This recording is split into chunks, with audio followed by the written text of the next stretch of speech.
for a lot of people, caste is justified by the Vedas because there's a verse in the Rig Veda, the earliest Veda, that talks about the sacrifice of Purusha, the cosmic man, and how different parts of his body became everything in the universe.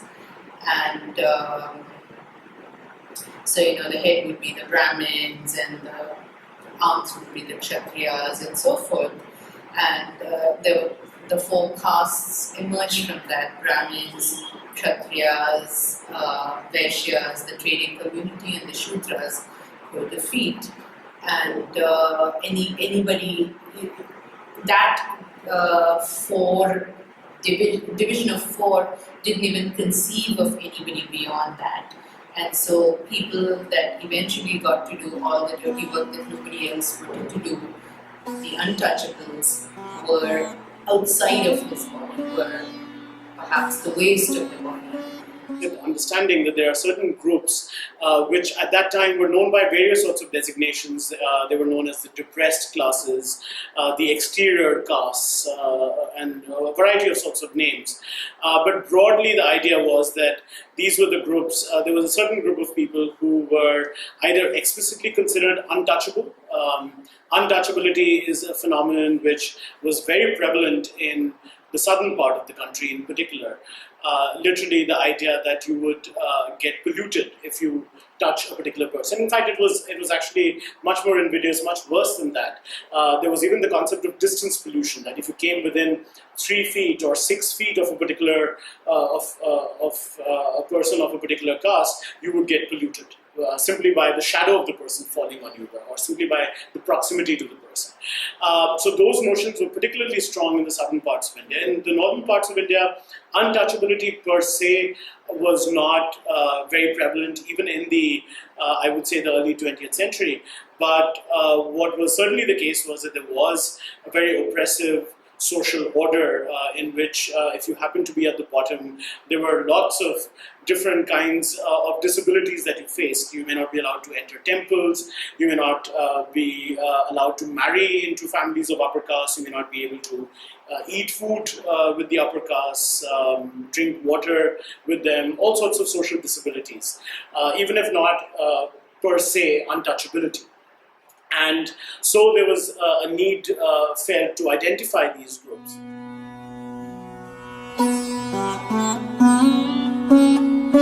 So the scheduled castes and scheduled tribes are two groups of historically disadvantaged peoples in India who've been identified for the purposes of affirmative action. This actually was something which started during the colonial period. The Government of India Act of 1931 was something which had drawn up schedules of these castes and tribes. And really, I would say it's the British census officers who did most of the legwork for this, identifying these communities. The project of listing the various communities of India is something which had started it was started by the British state at the end of the 19th century. And ever since then, there was an imperative not just to identify the various communities, but also to rank them. But if you look at the trajectory over 60 years, other than elementary education, primary education and middle school education, in all other dimensions, the gaps have widened, not narrowed. And so it gets reflected in employment, it gets reflected in self-employment, about which I talked a little while ago. It gets reflected in all other corresponding indicators, and that is a matter of concern. So I would argue that, so what has happened is that at the middle caste level, there's been some degree of flux. So things have changed. I'm not saying that this is the static picture from 3,000 years ago. Things have definitely changed. The middle castes, there's been a lot of flux between the middle and the upper. But if you look at the lowest, then for them, the disparity between the lowest and the topmost, that doesn't seem to have narrowed. Yeah, I think the really fantastic thing is that in India, almost everyone is an entrepreneur. And out here, I mean particularly poor people. Okay? This is coming really from, if you look at the structure of the Indian economy, there's a very small proportion, which is actually in what is called technically the manufacturing sector, particularly the formal manufacturing sector, which is people who are working in big factories or in general in big companies. The proportion of the formal economy in India is very small. And this is not peculiar to India. This is generally true of many developing economies. The vast, more than half of our population is still in agriculture, and all of that, again, we're talking about, small agriculture. We're talking about people with small plots of land. Having an acre of arable land, of cultivable land, is huge in India. Compared to the US, where farmers tend to have many thousands of acres of land. In India, having even an acre is a very, very big deal. Unlike the industrial transformation that happened in the West, we haven't really migrated from the agrarian sector to the manufacturing sector. We've actually gone from the agrarian sector into services. Okay? And so services, of course, could mean big things like telecommunications and supplying power, but it's also your barber on the street corner, right? It's all these small guys all over the place. And that really is the vast bulk of India. The vast bulk of India is in agriculture, is in petty services, and is in very, very small scale manufacturing or trade. When I'm talking about entrepreneurs, everybody being an entrepreneur, I'm talking about the fact that there's the dosa lady sitting on the street corner selling dosas in the evening. Or the guy who plies a cart and sells fruit off of it during the morning. Okay, these are people who could have multiple jobs, and they're forced to basically fend for themselves. Everybody in India is a risk taker.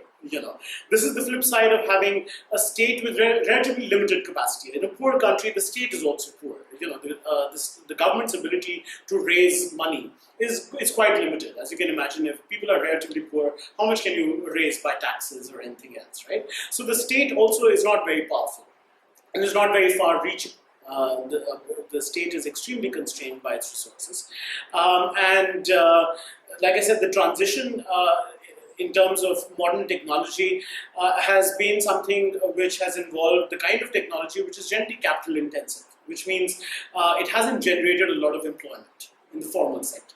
So by and large, people are essentially need to fend for themselves. So everybody is a risk taker, everybody is an entrepreneur in that sense. They don't have a massive social security network to fall back on.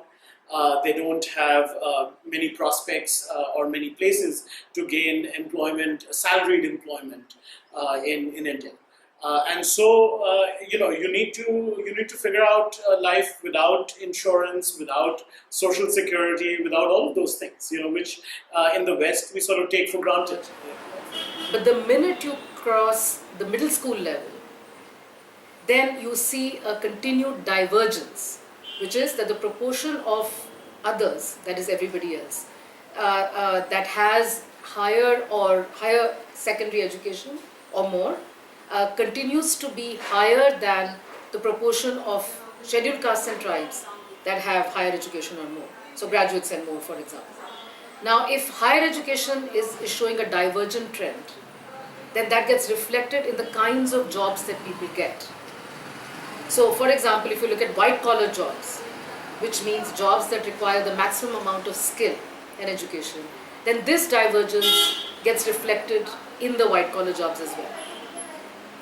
And for scheduled castes who get the benefits of affirmative action, at least in the public sector jobs, that is government jobs, you see some difference. So you find a greater proportion of scheduled castes relative to the proportion that are graduates in the government job, and that's because of affirmative action.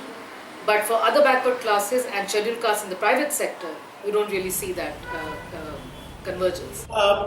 The people who formulated the constitution did not aim to directly redress inequalities by introducing reservations in parliament, in the state legislatures, in public sector jobs, in higher education. What they really wanted to do was change mindsets.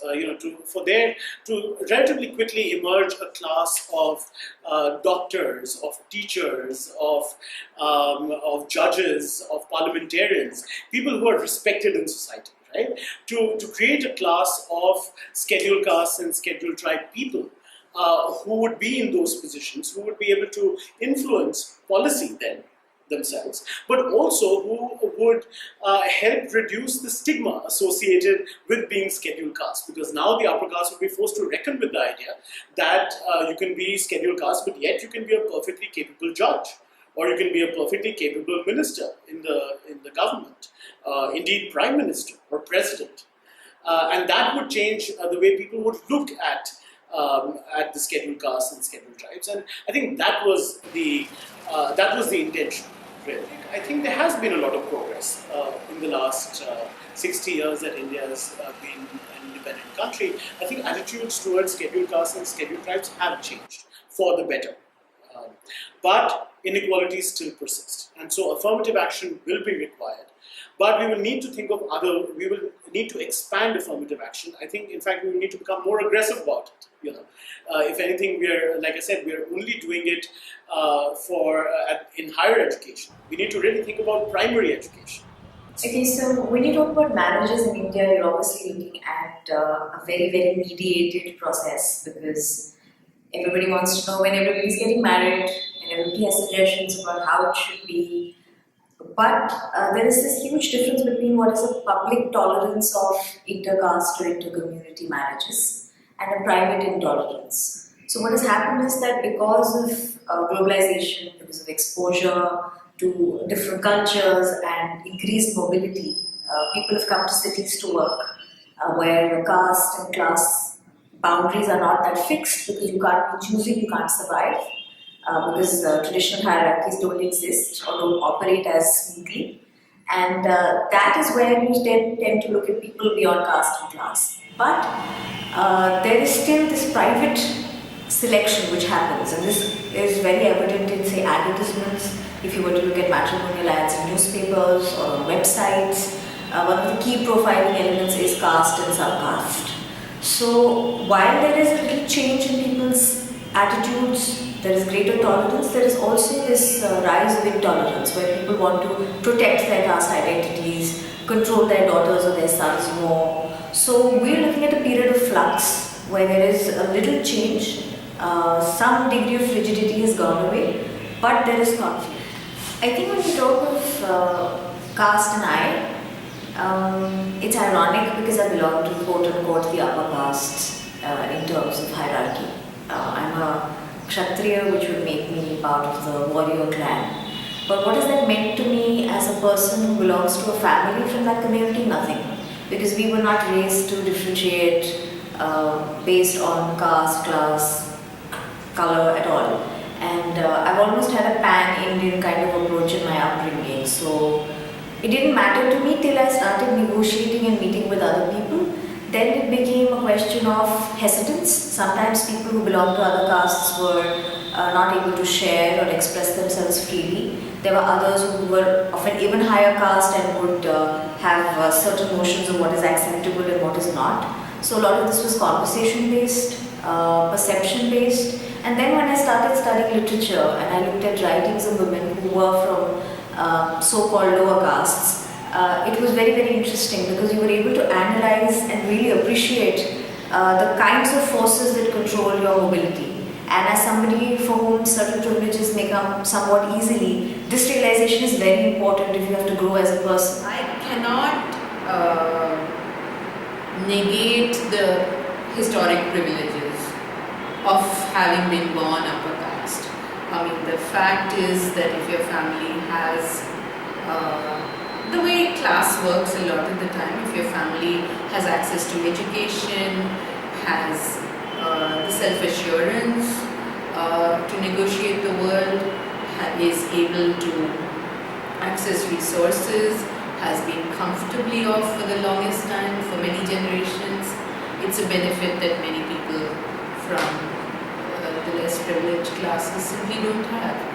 I mean, it's easy for someone like me to say that caste doesn't matter to me, but I have all the privilege of caste that my ancestors had, and how can I sort of say that I don't have that? I may or may not realize it, but as an upper caste person in India, me or anyone else, we are tremendous beneficiaries of the caste system.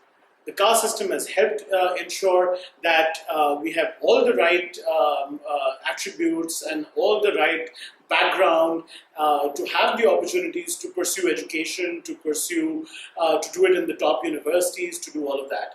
We have not needed to compete against a large chunk of India's population who, out of discrimination, who out of the centuries and millennia-old poverty of means and poverty of all sorts, of various disabilities that they have suffered from, don't even have a hope of making it of having the kind of schooling, of having the kind of everything that it takes. To reach one of these better jobs, better schools, better colleges, okay, and to therefore to compete against somebody like me. So I've been insulated from all that competition. I've been insulated from all of those people. India is a billion strong. I went to the top university in India, which in any given year takes in about 1,000 people. Okay. I don't know what I believe about a person like me believes about himself. Even if I believe I'm 1 in a million in India, in a country of 1.2 billion people, there's still 1,000 people exactly like you. Okay, even if you think you're that genius who's 1 in a million. Okay, the fun is, for an upper caste person like me, I'm insulated against 999 of those people who are just like me. Okay, because they just did not have all the other things which made sure that I got to that point where I could even sit for that entrance exam. I could even apply for that job, which keeps me where I am. Okay.